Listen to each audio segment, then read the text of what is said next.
சிங்கப்பூரில் ஒரு அம்மாவுடைய ஹஸ்பண்ட் இறந்ததுக்கு அந்த அம்மா அழலையாம். ஏதோ 1-2 சொட்டு ஏதோ வெங்காயத்தை பிச்சு கண்ணில் வச்சுருப்பாங்க.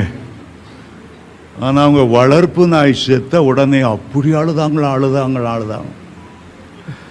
பாஸ்டர், பரலோகத்தில் என் நாய்க்கு ஒரு நல்ல இடம் கிடைக்குமா பாஸ்டர்? என் நாய் அடக்காரானையில நீங்கள் தான் பேசணும். துக்க நிவிருத்தி அந்த கூட்டத்திலையும் நீங்கள் தான். எது நாய் செத்ததுக்கு சாவில் அடக்கம் பண்ணுறதுக்கு பாஸ்டர் கூப்பிட்டாங்களாம்.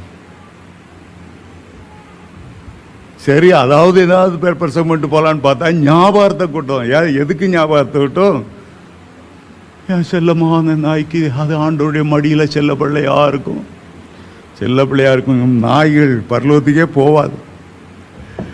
அந்த காலத்தில் நாய்கள்னா ஆண் புணர்ச்சிக்காரர்களுக்கு தான் நாய்கள் பேர். இஸ்ரவேல் ஜனங்கள் விக்கிர ஆராதனை செய்கிறவங்கள நாய்கள்னு அழைச்சாங்க.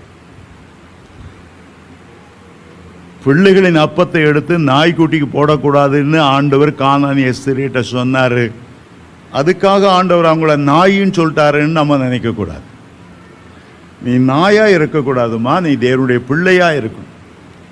வெறும் அற்புதம், டேபிள்லேருந்து கீழே விடுற அந்த துணிக்கை தின்னுட்டு போகிற அதோடு நிறுத்திடக்கூடாது. நீ ஆண்டவருடைய பிள்ளையாகணும். அவருடைய மேஜில் அவரோடு இருந்து தெய்வீக சோமாகி அப்பத்தை நீ சாப்பிடணும்.